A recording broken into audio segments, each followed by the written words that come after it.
먼저 하나님 말씀 함께 읽고 말씀 나누겠습니다. 요한 1서 5장입니다. 요한 1서 5장 19절 우리 함께 찾아서 읽어보겠습니다.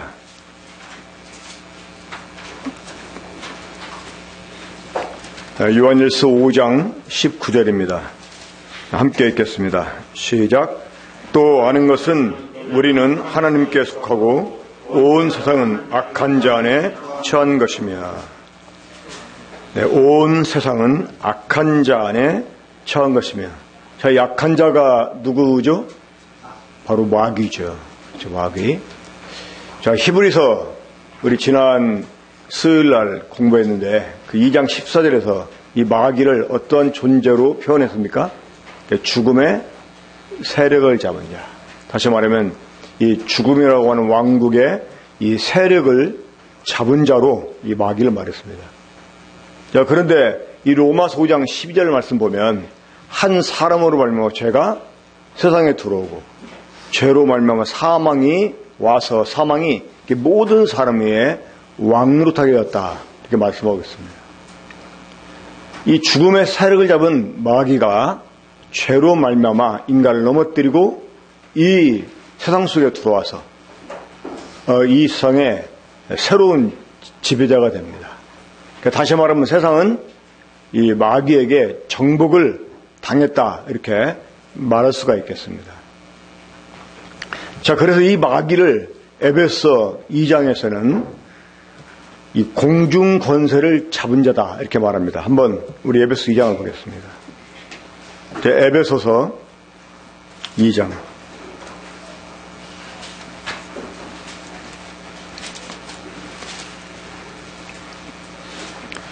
에베소 2장 2절을 보면, 그때 너희는 그 가운데서 행하여 이 세상 풍조를 따르고 공중의 권세 잡은 자를 따랐으니. 자, 이 공중이라고 하는 것은 하늘 아래를 가리킵니다. 그 하늘 아래. 이 마귀는 하늘에서 쫓겨나게 됐죠. 그러면서 이 하늘 아래 모든 권세를 이 마귀가 가지게 됩니다. 물론 이 마귀가 가지고 있는 권세는 어두움의 권세입니다만은, 아무튼 간에 이 마귀가 이제 이 그 공중의 권세를 가지고 있으면서 이제 그 땅에 있는 것들을 이 마귀가 지배하게 되었습니다. 자, 지난주에 이어서 이 마음을 새롭게 하기 위한 이 말씀 함께 우리가 나누게 될 텐데, 오늘은 이 마음을 새롭게 하기 위해서 우리가 먼저 해야 될 일, 그 일에 관해서 말씀드리겠습니다. 자, 지난주에 제가 이 마음에 대해서 말씀드렸었는데, 기억하십니까? 이 헬라 느스라고 하는 이 단어는 영어 마인드에 해당이 되는데, 우리말은 그냥 마음이죠. 자, 이 누스가 의미하는 게 뭐라고 그랬죠? 누스는 어떤 대상을 향한 내적 감각기관이다, 이렇게. 기억나십니까? 그러니까 어떤 대상을 향해서 딱 감각하는 이런 기관이 마인드라고 하는 것입니다. 자, 우리 지난 한 주간 삶을 한번 돌아봅시다. 여러분 마음에 주로 딱 감각되어졌던 게 무엇이에요? 여러분들의 마음의 촉수가 어디에 이렇게 딱딱 가서 닿았습니까? 여러분 마음의 안테나에 주로 걸렸던 게 무엇이에요? 그게 이제 사실은 하나님이어야 되는데 하나님이지 않고 다른 것에 이렇게 감각이 되어지게 되면, 우리가 흔히 너 마음을 어디다 두고 사는 거야 이렇게 말하잖아요. 이 마음을 어디다 둔다, 이게 우리 마음이 지금 무언가에 감각되고 있다는 거예요. 감각되고 있다.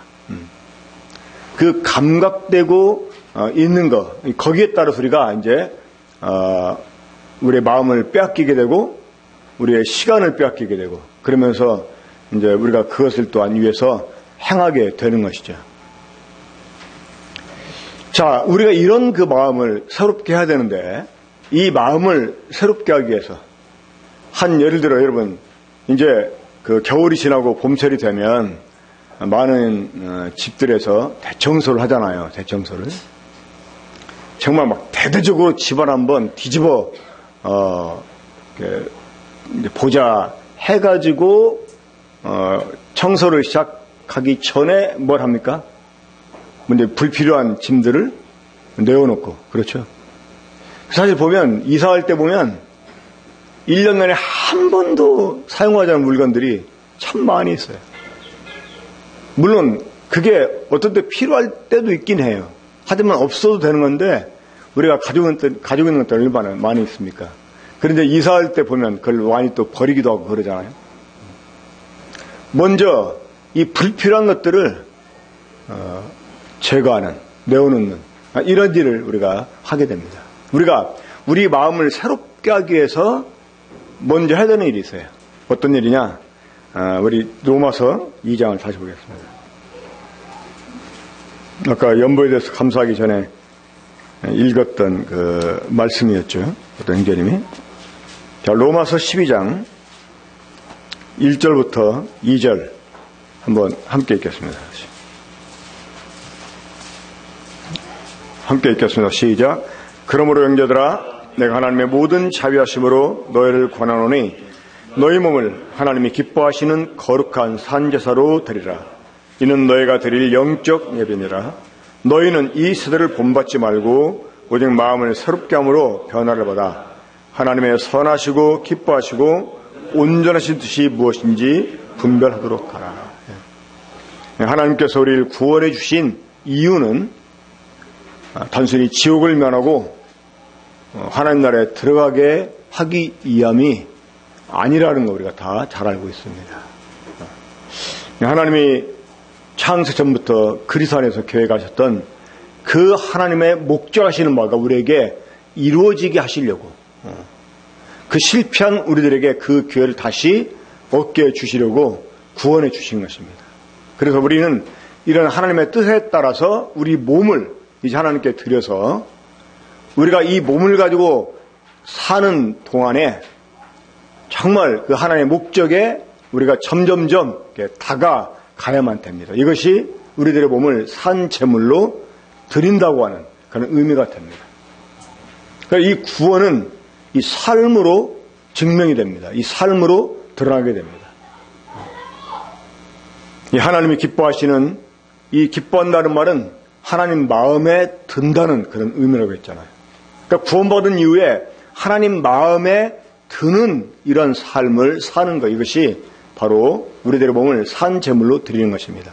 자, 이런 우리 몸을 산 제물로 드리는데 우리가 해야 될 일, 늘 마음을 새롭게 해야 돼요. 집안 엊그제 청소했다고 오늘 안 하고 그거 아니잖아요. 물론 어떤 때들은 그냥 너무나 바쁘고 힘들면 건너뛸 때도 있을 수 있죠. 하지만 힘들어도 또 청소를 해놓잖아요. 또 정돈도 해놓고. 사실 이게 깨끗하고 반듯하게 정돈된 집에 들어갈 때 얼마나 기분이 좋습니까?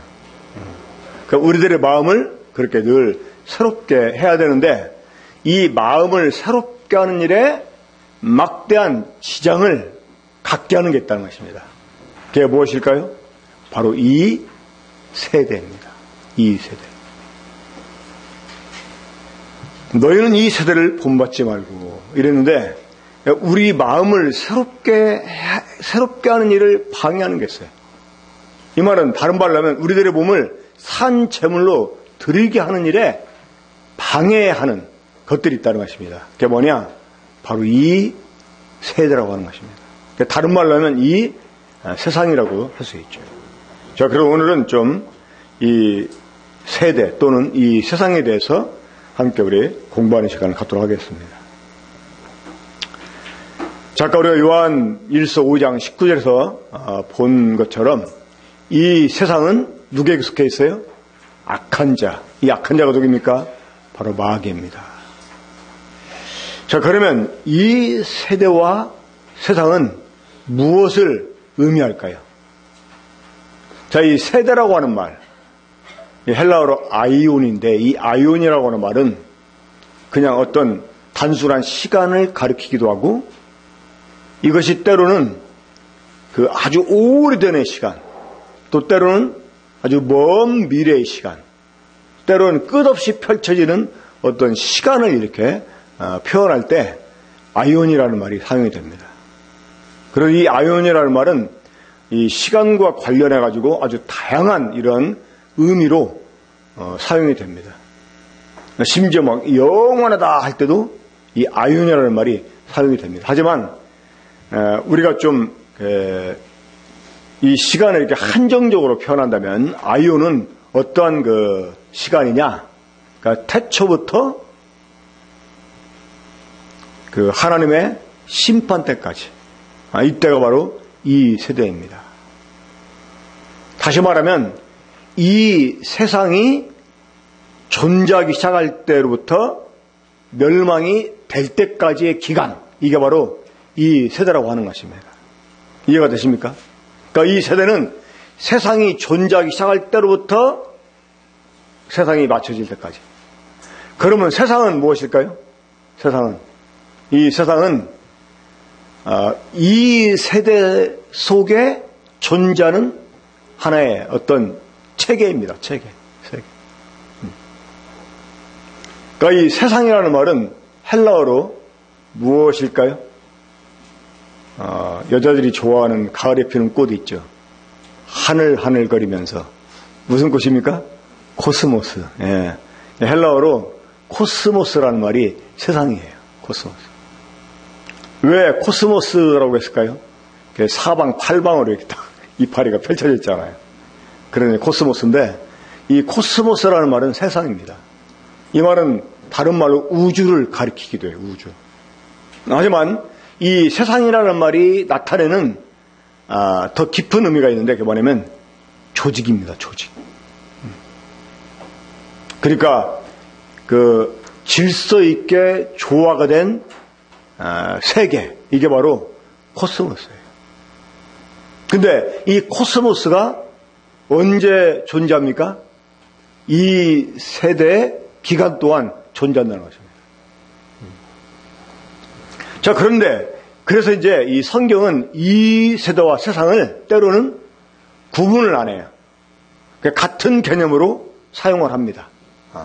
그러니까 이 세대와 세상은 등식으로. 그래서 아예 이 영어 성경 킹 제임스를 보면 이 세대라는 말을 세상이라는 말로 다 번역해 놨어요. 그러니까 헬라 아이온을 그냥 영어 성경에 월드라고 이렇게 번역을 했어요. 그러니까 NIV 같은 경우는 에이지라고, 세대라고 번역을 잘 해놨는데, 하지만 이 세대라는 말을 세상이라고 번역해도 의미가 통해요. 그것은 아까도 말했지만 이 세대는 언제? 세상이 시작할 때로부터 끝날 때까지. 이게 이 세대예요. 세상은 이 세대 기간 동안 존재하는 공간이면서 체계이면서 어떤 조직이다, 이렇게 말할 수가 있습니다. 자, 그런데 중요한 것이 있어요. 뭐냐? 본래는 이 세대와 세상이 사람들에게 주어졌다는 거예요. 하나님은 이 세대 기간 동안 이 세상 가운데 하나님의 형상대로 지음받은 사람들이 온 땅에 충만하기를 원했습니다. 그리고 그들로 하여금 모든 만물을 정복하고 이 만물을 하나님의 뜻대로 다스리기를 원했어요. 그런데 이 마귀가 이 죄를 가지고 들어와서 인간을 넘어뜨리고 이 세대의 권세를 마귀가 가지게 됩니다. 그리고 지금은 이 마귀가 이 세대의 신, 또 이 세상의 임금으로 지금 군림하고 있습니다. 우리 한번 고린도 후서 4장 4절을 보겠습니다.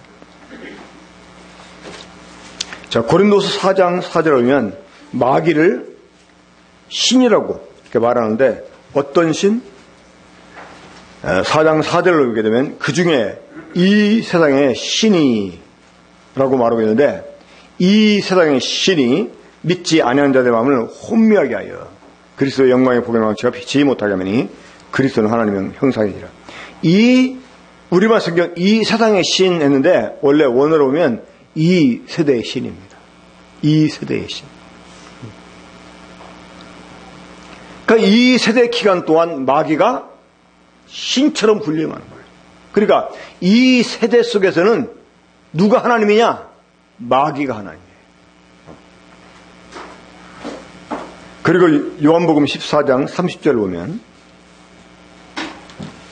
요한복음 14장 30절, 이 마귀를 가리켜서 우리 주님이 세상 임금이라고 표현하십니다. 요한복음 14장 30절을 보게 되면, 이후에는 내가 너희와 말을 많이 하지 아니하리니 이 세상의 임금이 오겠으니라. 그러니까 이 마귀가 죄로 인간을 넘어뜨리고 이 세상의 신으로, 이 세대의 신으로 또 이 세상의 임금으로 군림하게 되었다고 하는 것입니다.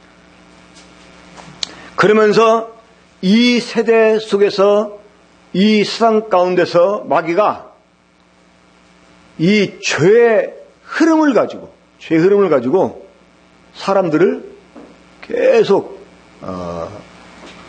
지배를 해요. 우리 에베소 2장 봅니다. 에베소 2장. 우리가 본받지 말아야 될 세상 세대가 무엇인지, 우리가 왜 본받지 말아야 되는지, 그러한 이유를 알기 위해서 우리가 이 세대가 무엇인지, 이 세상이 무엇인지를 좀 알아야겠습니다. 자, 에베소 2장 2절을 다시 한번 봅니다. 그때 너희는 그 가운데서 행하여 이 세상 풍조를 따르고 공중의 권세를 잡은 자를 따랐으니 곧 지금 불순종의 아들 가운데서 역사하는 양이라. 이 마귀가 마치 자기가 하나님인 양, 자기 수하에 있는 자기 부하들, 자, 이 마귀의 부하들이 누구죠? 귀신들입니다. 그 마귀의 사자 혹은 그 악의 영들, 이것들이 이제 마귀가 부리는 하나의 그 부하 귀신들이에요. 이 원래 하나님이 창조한 이 모든 세계를 천사들을 통해서 다스리게 하십니다. 그래서 각 나라마다 맡은 천사들이 있어요. 특별히 이 유대인들을 주관하고 있는 천사가 있습니다. 그 천사가 누구입니까? 미카엘입니다. 이 미카엘이 바로 이스라엘을 담당하는 그 천사입니다. 이것처럼 이 마귀도 이 자신들의 이 어떤 체제를 그런 식으로 하나님 흉내를 내가지고 그런 식으로 다 이렇게 이제 해놨어요. 그러니까 한국을 담당하는 귀신이 있어요. 귀신들이 있죠. 그러니까 귀신들도 다 계급이 있습니다. 이 대순일련가 하는 사람이랑 제가 한번 그 얘기를 나누게 되는데 나를 이렇게 포기하려고 딱 접근을 하더라고. 그러면서 이제 오히려 역공을 당해가지고 막 도망치듯 그 사람이 막 피하고 갔는데 그 사람이 그러는 거예요. 자기들이 섬기는 신은 한국에서 제일 높은 신이라는 거예요. 그래서 내가 그런 것 같다 인정을 해주면서, 근데 이 각 세계마다 다스리는 이런 신들이 있다, 천사들이 있다. 그러면서 내가 믿는 하나님은 그 천사들을 창조한 하나님이다 하고 이제 더 높은 수준을 얘기하니까 나중에 이 사람이 할 말을 이제 잃더라고요. 이 제주도에 신구간이라고 하는 기간이 있습니다. 구정 아마 전으로 해가지고 일주일, 이렇게 2주. 전으로 해가지고 일주일씩 2주. 그때 사람들이 이사를 해요. 그러니까 제주도에서 이사하려면, 좋은 집을 구하려면 그때 맞춰 이사를 해야만 됩니다. 그때가 다 이사철이니까. 근데 막 이사하려면 짜증나요. 왜? 추우니까. 지금은 포장 이사하니까 괜찮지만 옛날에는 그렇지 않았잖아요. 근데 그때가 아니면 방이 안 나와. 그러면 왜 그때 이사를 하느냐? 이 귀신들이 연말되고 이제 새해가 되니까 회의하려고 하늘에 올라간다는 거예요. 그러니까 하늘에 귀신들이 올라갔을 때 귀신도 모르게 이사하는 거예요. 그러니까 사람들이 그런 사상을 갖고 있었다고 하는 거예요. 그러니까 이 세상을 주관하는 귀신들이 있다는 거예요. 그래서 이 하늘의 천사들만 정사와 권세와 보좌와 주관 이런 이름으로 일컬어지는 게 아니고 귀신들도 이 에베소 6장에서 우리가 대적해야 될 하늘의 영들 나오잖아요. 그것들도 하늘에 있는 정사와 권세 이렇게 표현이 됩니다. 이 마귀가 이 자기 수하에 있는 이 귀신들을 이렇게 각 나라마다 각 지역마다 임명을 해가지고 어떤 흐름을 가지고 세상을 주도해가고 있어요. 이것이 바로 세상의 풍조입니다. 그런데 그 에베소 2장 2절에 이 세상 풍조를 따르고 이렇게 말하고 있잖아요. 저 거기에 보면 그 이 세상 풍조하고 세상 앞에 무슨 글자가 써 있어요? 아라비아 숫자 몇 써 있죠? 3 써 있죠, 3. 이 3자 안 써 있는 사람은 좀 안 좋은 성향 갖고 있는 거예요. 3. 응? 3자 써 있어요? 응? 세상 앞에 1 써 있어요? 내 거는 3이 써 있는데, 거기 보면 뭐라고 돼 있어요? 세상이 또 다른 말로, 헬라어로는 뭐라고 돼 있어요? 세대. 사실은 이제 세상이 세대가 아니고, 풍조. 이 풍조라는 말이 세대를 가리켜요. 우리나라 성경은, 이전 성경은 이 세상 풍속을 쫓고 이랬는데, 이게 사실은 풍속, 풍조, 이런 의미가 아니고, 원어로는 그냥 세대입니다. 세대. 그러니까 세상과 세대라는 말이 동시에 나와 있는 거예요. 그러니까 이 세상이 존재하고 있는 이 기간 동안의 이 세대 동안의 흐름을 누가? 마귀가 갖고 있다는 거예요. 그래서 우리가 이 세대를 본받아서는 안 된다는 것입니다. 이 마귀는 지금 믿지 않는 사람들 가운데서 역사하고 있습니다. 그리고 그래서 그들 가운데 특출한 사람들을 선발해가지고 마귀가 그들을 자신들의 도구로 사용을 해요. 그런 사람들을 통해서 세상의 흐름을 주도하게 합니다. 그리고 사람들로 하여금 그것을 흉내내게 해요. 자, 그들 가운데 어떤 자가 있습니까? 이 세대를 따르는 자들 중에 마귀의 도구가 돼서 마치 이 세대의 풍조의 선구자 역할을 하게 하는 그러한 자들이 있다는 것입니다. 우리 창세기 4장입니다. 맨 먼저 등장한 사람이 누굽니까? 바로 가인입니다.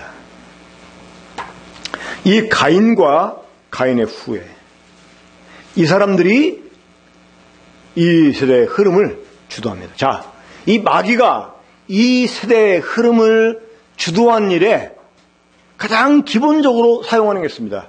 무엇일까요? 바로 먹고 사는 문제입니다. 자, 본래 하나님이 세상을 창조할 때, 특별히 에덴 동산을 창조하셨을 때, 자, 사람을 짓기 전에 먼저 뭘 창조하세요? 모든 그 사람에게 필요한 것들을 다 창조하십니다. 그리고 사람을 위해서 에덴 동산을 창설하실 때 그들로 하여금 먹고 살 수 있는 모든 것들을 다 준비해 주셨다고 하는 것입니다. 그러니까 사람이 해야 될 일은 먹고 사는 일이 아니라 하나님이 자신들을 창조한 목적에 이르는 일, 그 일을 하며 살아야 돼요. 그런데 인간이 범죄함으로 이제 먹고 사는 일을 위해서 이마에 땀을 흘려야만 된 것이죠. 그렇죠? 인간들에게 죄에 대한 응보로 이 수고가 더해지기는 했었습니다만 그것이 인간 삶의 목적은 아니었다고 하는 것입니다. 하나님께서는 구속받은 성도가 어떻게 살아야 될 것을 아벨을 통해서 본을 보여주신 것이죠. 하지만 가인은 그렇지 않았습니다. 이 가인에게는 땅을 파는 일이 가장 우선이었어요. 나중에 이 사장 뒷부분에 나오는 가인의 후예들의 삶을 보세요. 이 가인의 후예 중에 한 사람이 어떻게 했습니까? 동물, 짐승들을 길들여가지고 가축으로 사용하게 됩니다. 무슨 일을 위해서? 땅 파는 일을. 그렇잖아요. 농사를 잘 짓기 위해서 그 가축들을 활용을 하는 거예요. 그런 다음에 또 뭘 만듭니까? 이 악기들을 만들잖아요. 근데 풍요로워지니까 어때요? 이제 자신들을 막 즐기는 거예요. 근데 또 뭘 만들어요? 무기들을 만들어요. 무기들을 만들어가지고 이제 또 자기의 세력을 넓혀가는 일을 합니다. 그리고 이제 향락을 추구하는 일을 하게 됩니다. 이것이 가인과 가인의 후예들의 모습이었어요. 그렇죠? 오늘날 이러한 가인과 가인들의 후예들의 삶이요, 세상 사람 다 추구하는 거 아닙니까? 그렇죠?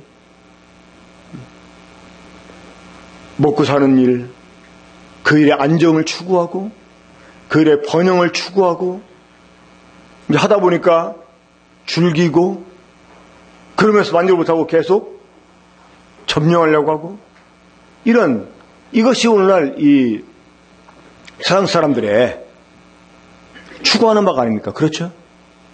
근데 이것이 누구에게서, 이것이 바로 마귀에게서 나온 거라는 거예요. 자, 우리 또 지금 보세요. 믿는 사람을 또 먹고 사는 문제가 대두가 되면 어때요? 그게 때로는 일순위가 되어버립니다. 주님보다.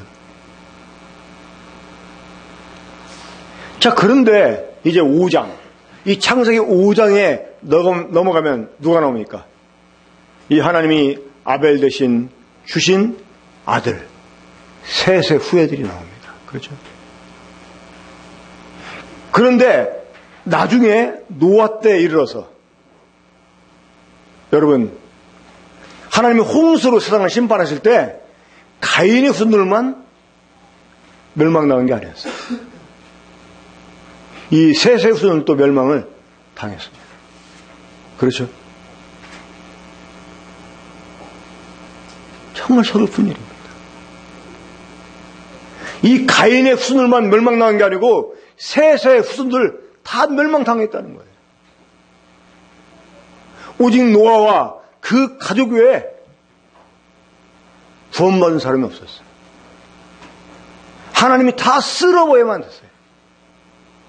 자, 하나님이 사람을 지으신 것을 한탄하셨습니다. 그들의 생각이 어려서부터 악한 것을 하나님 보시고 사람 지으신 것을 한탄했어요. 그러면 누구의 삶을 보고 한탄했을까요? 원래 가인은, 또 가인의 후예는 하나님 앞에서 쫓겨난 사람들이니까 하나님이 걔는 그렇게 살아도 그냥 내버렸었을 거예요. 그렇죠? 근데 아벨 대신 주신 셋의 후예들마저 이 가인의 후예들의 삶에 동화가 된 이런 모습을 보시고 하나님이 한탄하신 거예요.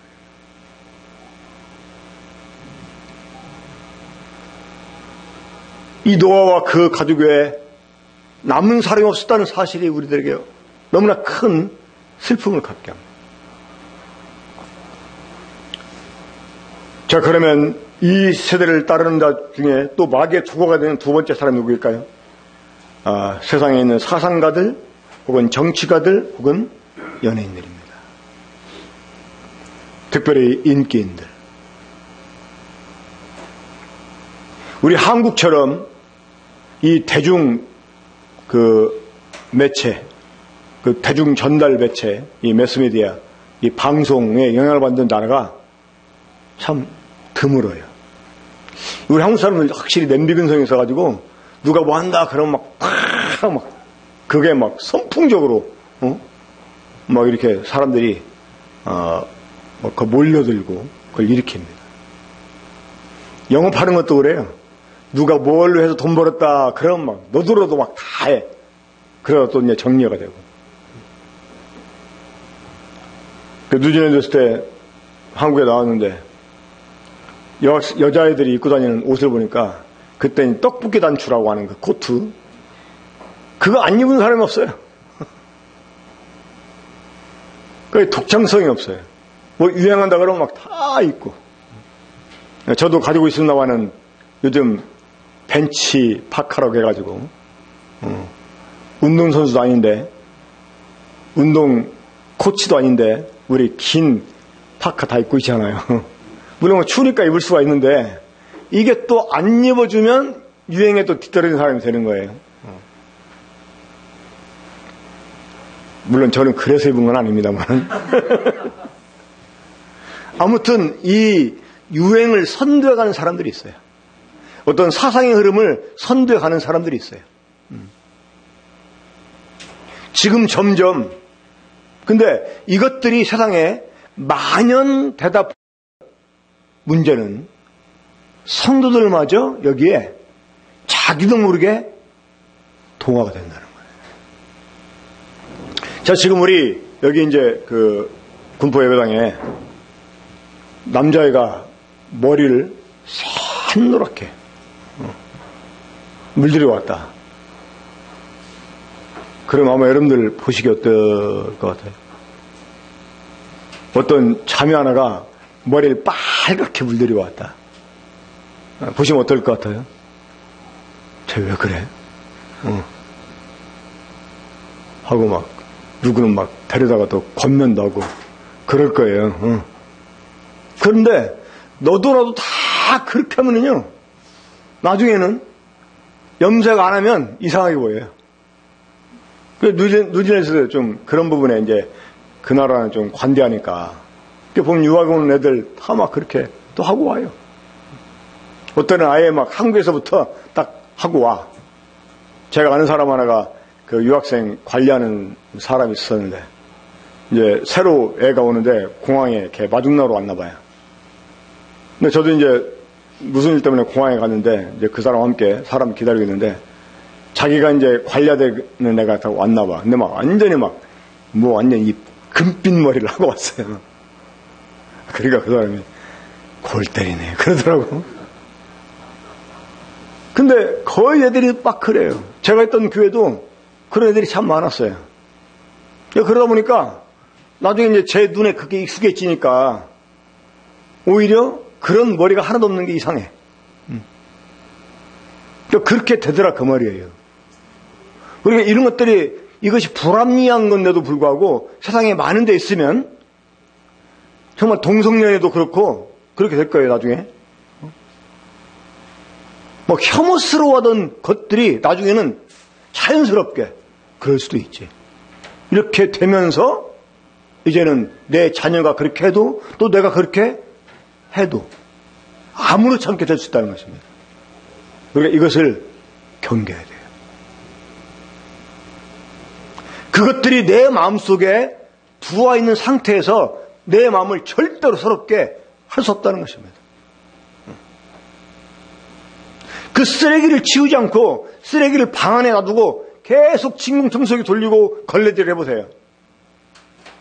물론 일부는 깨끗해지겠죠. 그렇잖아요. 하지만 여전히 그 집안에서는 악취가 나는 것입니다. 우리가 마음을 새롭게 하기 위해서 이 세대를 본받지 않는 일. 그러니까 이 세대를 본받는 일은 결국 어떤 일이냐? 바로 마귀를 사랑하는 일입니다. 마귀를 따르는 일이에요. 자, 우리가 이 마귀를 따르게 되면 어떻게 돼요? 하나님 말씀이 우리 속에 있을 수 없고 하나님의 사랑이 우리 속에 있을 수가 없습니다. 우리 요한 1서 2장 보겠습니다.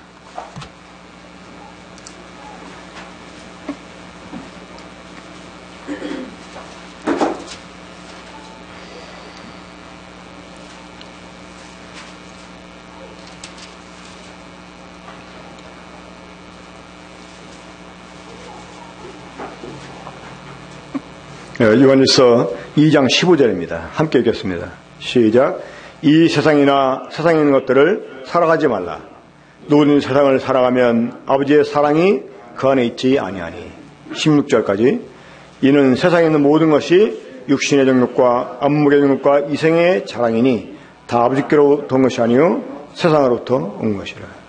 그러니까 이제 아예 세상은 악의 상징이 되어버렸어요. 이 악한 자에게 속해 있고 악한 자가 지배하는 것이 되었기 때문에 이제 세상은 이 악의 대명사가 되었는데, 그리고 우리가 세상에나 세상에 있는 것들을 사랑해서는 안 됩니다. 그러면 아버지의 사랑 우리 안에 거할 수가 없어요. 자, 마지막으로 이 세상 권세를 갖고 있는 마귀가 사람들을 미혹할 때 자극하는 게 있습니다. 뭐냐? 바로 육의 정욕, 안목의 정욕, 이생의 자랑입니다. 이것이 처음 화가 선악을 알게 하면 실과를 마귀의 말을 듣고 따먹으려고 했을 때 생겨났던 일입니다. 자, 이 마귀의 말이 미혹돼가지고 화가 선악을 알게 하는 열매를 딱 봤을 때 어떤 일이 생겼어요? 먹음직도 하고, 이게 육신의 정욕이에요. 또 보암직도 하고, 이게 안목의 정욕이에요. 이 지혜롭게 할 만큼 탐스럽게 한 나무인지라, 이게 이생의 자랑입니다. 그러니까 이 사탄이 이것을 자극을 해요. 이 육신의 정욕은 기본적인 이러한 욕구들입니다. 사람에게는 본능이 있어요. 하지만 그 본능이 절제되지 않으면 그건 범죄가 되는 것입니다. 그러니까 이런 것들을 자극해서 사람들로 하여금 이 세대를 따르게 하는 거예요. 하지만 우리는 이런 것 가운데서 부름받은 사람입니다. 그러니까 이 교회라는 말이 헬라어로 뭐죠? 교회, 에클레시아. 이 에클레시아라는 말이 무슨 뜻이라고 했어요? 에크라고 하는 말은 밖으로 라는 말이고요. 클레시스라는 말은 불러내다 그런 뜻입니다. 그러니까 에클레시아는 밖으로 불러내진 사람들이에요. 그러니까 하나님이 세상의 밖으로 불러낸 사람들, 이 죄의 밖으로 불러낸 사람들, 이 마귀의 수중에서 불러낸 사람들, 이 사람들이 바로 교회입니다. 이러한 교회를 가리켜서 성도라고 말해요. 성도. 성도가 무슨 뜻입니까? 거룩한 무리잖아요. 이 거룩이라는 말은 원래 의미가 구별되다 그런 뜻입니다. 그러니까 하나님이 세상에서부터 우리를 구별했어요. 자, 이 구별되어진 사람은 어떻게 살아야 될까요? 자기를 구별해내신 분에 합당하게 살아야 됩니다. 이것이 바로 산 제물 우리 몸을 드리는 것입니다. 내가 거룩하니 너희도 거룩하라 라고 말씀했습니다. 한 여자가 한 남자에서 선택이 되어졌어요. 서로 마음의 사랑을 확인하고 이제 그 자신을 선택한 남자를 여자가 따르게 되었어요. 그러면 그 여자에게 요구되는 삶이 있습니다. 어떤 삶입니까? 바로 자신의 정조를 지키는 일이죠. 이것이 바로 구별되어진 삶입니다. 그러니까 우리는 하나님에 의해서 이제 구별되어진 사람이기 때문에 비록 우리 몸으로 이 땅에 우리가 살고 있지만 우리는 세상과 다른 삶을 살아야 돼요. 그러니까 이 세대를 본받지 말고 우리 마음을 새롭게 해서 하나님의 뜻을 분별하고 그 뜻에 맞게 우리들의 몸을 들어가면서 살아야 됩니다. 그러니까 죽은 고래는 아무리 덩치가 커도 물에 떠내려갑니다. 하지만 살아있는 고기는 아무리 작아도 물을 거슬러 올라갑니다. 우리들은 세상의 이 커다란 흐름에 자신을 내어맡기고 흘러 떠내가는 이런 사람이 아니라 이 흐름을 역행하고 하나님의 뜻을 따라 살아가도록 부름받은 사람들입니다. 우리가 이 세대를 본받지 말아야 될 분명한 이유들이 있습니다. 이 말씀을 기억하면서 한 주간도 우리가 정말 세상을 거스리면서 하나님을 기쁘시게 하는 삶을 사는 우리 모두가 되었으면 좋겠습니다. 기도하겠습니다. 우리 사랑하시는 아버지 하나님, 우리가 비록 이 세상 속에 살고 있지만 이 세대를 본받지 말아야 될 분명한 이유를 다시금 우리 마음속에 되새길 수 있는 시간을 주셔서 감사를 드립니다. 주님, 정말 우리를 부르신 그 주님의 부르심에 합당하도록 저희가 우리들의 몸을 산 제물로 들어갈 수 있도록 이 세상으로부터 저희를 주님이 계속 지켜주시기를 바랍니다. 우리 안에서 우리의 생명이 되어주시고 이 생명의 힘이 되어주사 하나님의 뜻대로 살도록 해주시는 주님께 우리의 삶을 다시 한번 온전히 맡겨오며 우리 주 예수 그리스도 이름으로 기도합니다. 아멘.